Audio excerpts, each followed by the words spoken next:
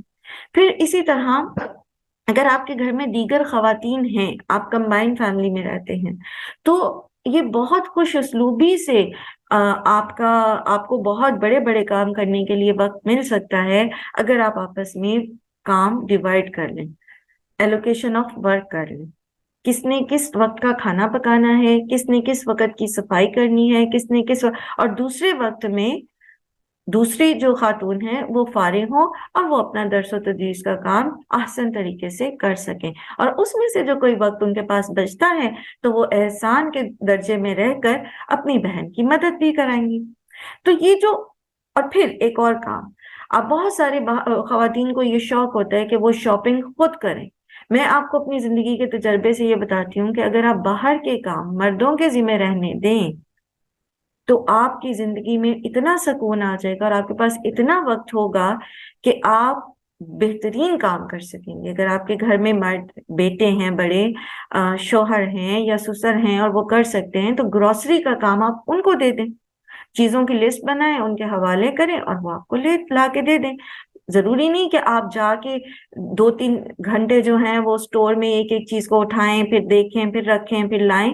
آپ ان کو کمپنی کا نام بھی بتا سکتے ہیں ساتھ کے، فلاں کی چیز لائیں۔ اس قدر وقت آپ کے پاس اسپیئر ہو جاتا ہے اور بہترین طریقے سے آپ کی چیزیں مینیج ہو جاتی ہیں۔ تو یہ سب کیا ہے؟ فالمدبراتی امرا، ایک کام تو آپ نے کرنا ہے، لیکن اس کو کیسے کرنا ہے تدبیر کے ساتھ، اس کو پلان کیسے کرنا ہے، کب آپ نے کسی کے گھر جانا ہے، کب اس کے لیے کیا لے کے جانا ہے، اور کس طرح سے آپ نے جو مریضوں کی عیادت کے لیے وقت اسپیئر کرنا ہے، آپ نے صلہ رحمی کے لیے وقت اسپیئر کرنا ہے، اپنا ایک اسکیجول بنا کے رکھیں۔ ہاں، کچھ چیزیں ان ایکسپیکٹڈلی ہو جاتی ہیں تو اس کو آپ مارجن رکھ لیں، اتنا ٹائم مارجن رکھیں، کیونکہ پلس مائنس آپ کو وقت میں پلاننگ میں اپنے رکھنا ہی پڑتا ہے، اور سیکنڈ پلان اپنا تیار رکھیں، اگر یہ نہیں تو یہ کرنا ہے میں نے۔ اور یہ آپ خوش اسلوبی سے کر سکتی ہیں۔ آپ یقین کریں کہ یہ پلانر، اس طرح کی پلاننگ ہم بہت چھوٹے ہوتے تھے جب ہمیں سکھائی گئی تھی کہ یہ کام اس طرح سے کیا کریں۔ تو آپ بہت پڑھے لکھے ہیں یا آپ نہیں بھی بہت پڑھے لکھے، آپ بہت چھوٹے ہیں یا آپ بہت بڑے ہیں، لکھنا آپ کو آتا ہے، قلم آپ کے پاس ہے، کاغذ آپ کے پاس ہے، لکھیے۔ اس سے آپ کی لکھنے کی صلاحیت بڑھے گی، اس سے آپ کی تدبیر کرنے کی، پلاننگ کرنے کی صلاحیت بڑھے گی، اس سے آپ کے وقت میں بچت ہوگی، اور چونکہ آپ اللہ کی سنت پر عمل کر رہے ہیں۔ اللہ کی سنت کے کیا ہے؟ تدبیر، پراپر پلاننگ، کام شروع کرنے سے پہلے پلان کرنا۔ تو اللہ تعالیٰ آپ کے وقت میں برکت بھی دیں گے انشاءاللہ۔ اور ساتھ میں دعائیں کریں اللہ تعالیٰ سے، اللہ تعالیٰ سے خوب دعائیں کریں کہ اللہ تعالیٰ ہمارے وقت میں برکت دے۔ جو کام بچے خود کر سکتے ہیں، مثال کے طور پر اگر آپ اپنے بچوں کو خود پڑھاتی ہیں تو اس میں جو کام وہ خود کر سکتے ہیں، جو یاد کرنے کے کام ہیں، جو وہ سمجھ سکتے ہیں، ان کو ان کے اون پہ کریں۔ جو ہاں آپ پاس بیٹھ کے اپنا پڑھتے رہیں، اپنے کام کرتے رہیں جو آپ کسی اور وقت میں نہیں کر سکتے، اور پھر جو کام ان کو سمجھانے کا ہے، جو کرانے کا ہے، وہ آپ کرائیں۔ بہت دفعہ مائیں بچوں پہ یہ ظلم کرتی ہیں کہ وہ ان کو اپنے اوپر اتنا ڈیپینڈنٹ کر لیتی ہیں ہر معاملے میں کہ بچے ماؤں کے محتاج ہو جاتے ہیں۔ یہ ان کے ساتھ آپ کوئی بھلائی نہیں کر رہے، آپ ان کو اپنا عادی بنا کر ان کے ساتھ کوئی بھلائی نہیں کر رہے۔ ان کو ان کی حد کے اندر رہ کر انڈیپینڈنٹ کریں تاکہ ان کی صلاحیتیں نکھر کے سامنے آئیں، اور وہ اپنی صلاحیتوں کو چھوٹی عمروں سے پہچانیں کہ وہ کیا کچھ کر سکتے ہیں، اور پھر وہ انہی صلاحیتوں کے ساتھ اپنے مستقبل کا تعین کریں۔ سبحان اللہ۔ یہاں فرشتوں کی 5 صفات کا ذکر کرنے کے بعد اللہ سبحانہ وتعالی قیامت کا ذکر کر رہے ہیں، یہ جواب قسم ہے، ٹھیک ہے؟ فرشتوں کی 5 صفات پر قسم کھائی ہے اللہ تعالیٰ نے، وَالنَّازِعَاتِ غَرْقًا وَالنَّاشِطَاتِ نَشْطًا وَالصَّابِحَاتِ سَبْحًا فَالسَّابِقَاتِ سَبْقًا فَالْمُدَبِّرَاتِ أَمْرًا۔